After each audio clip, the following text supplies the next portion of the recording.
Hi guys, today I want to talk about the process that I go through every time I bring home a new orchid, or really any plant that I brought home from a store or a nursery.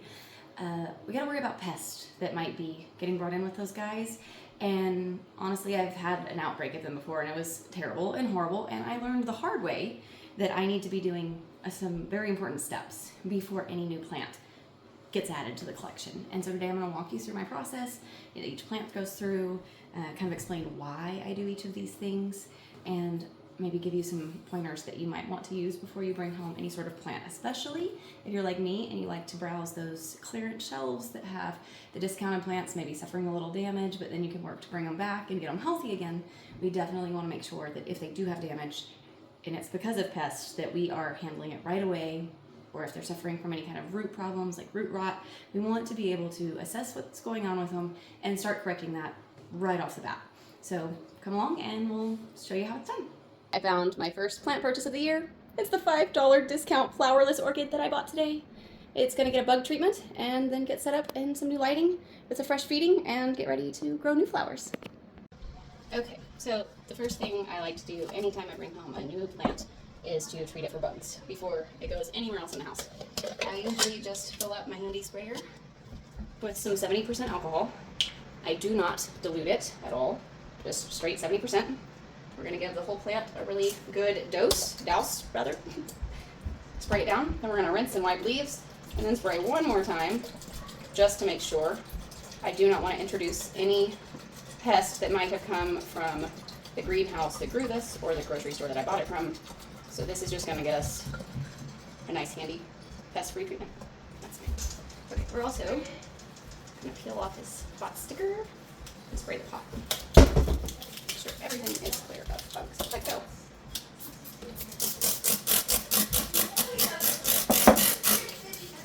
No bugs. Live bugs will die if you spray them with a 70% alcohol. Any live bug. It's going to kill them. And then they're not going to crawl around and lay any more eggs. Now, you might have some hatch out. It doesn't always kill the eggs, so we're going to do this again tomorrow and the next day. And then every few days for a week or so, and then it'll be good to go, and I will trust it to go with the rest of the plants. But I am pretty particular about not bringing bugs into the fold. All right, we'll give that just a moment to soak, and we can go ahead and wash the pot while it waits. I like to give it a minute to sit before I rinse it off, because I'm not always sure how long it takes to actually kill the bugs, and I want to make sure there's plenty of time. A lot of the pests that get on our houseplants create a waxy coating on their bodies.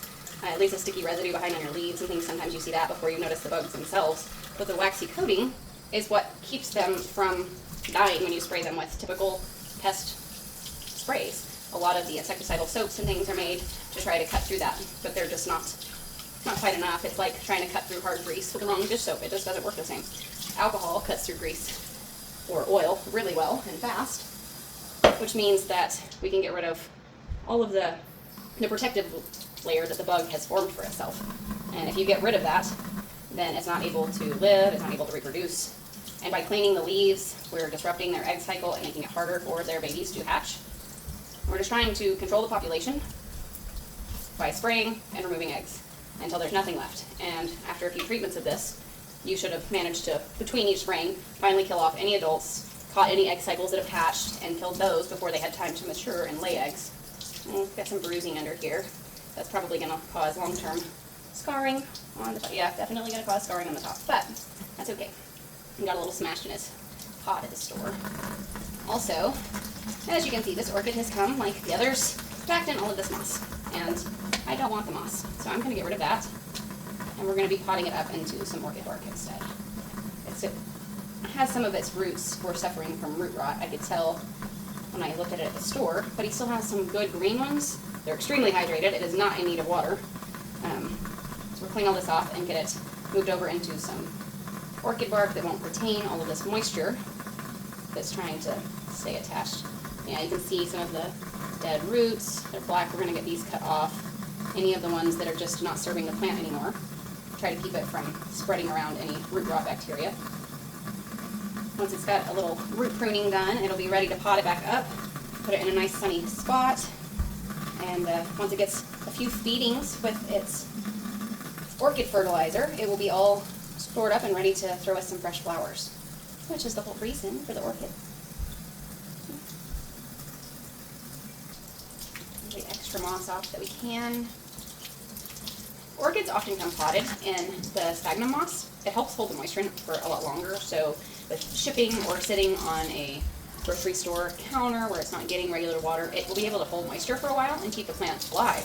The problem with it is that it stores so much moisture that it often triggers this root rot. So you bring home this pretty plant, and very shortly it starts to deteriorate and fall down, and that's because you are still watering it like it would be in soil or orchid bark, and instead it's in the moss that just holds way too much moisture for the plant.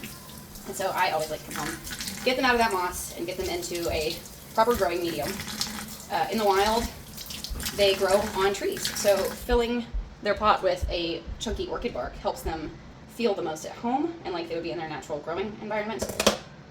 And so that's what we're going to be doing with this guy. You can see all of these roots. They're green at the top, and then they've just shriveled up and died, and it's going to keep killing it up to the top. But if we cut that, it will arrest the decay, and this root will actually start to grow out more fresh. Like you can see all of these little fresh nubbins shooting out off of some of these. This one had broken off before and is now thrown all of these fresh. So we're just going to get rid of the worst ones and then let the healthy ones have room to grow back in.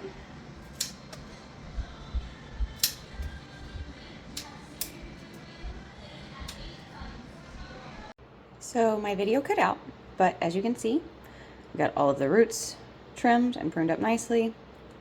It got its final spray of alcohol, and now it's ready to go and get potted freshly. That's really all I do before introducing a new plant. Just make sure it has a good treatment. It'll spend a couple weeks sitting separate from everybody else, kind of in quarantine, just to make sure. But now it's clean and ready to display.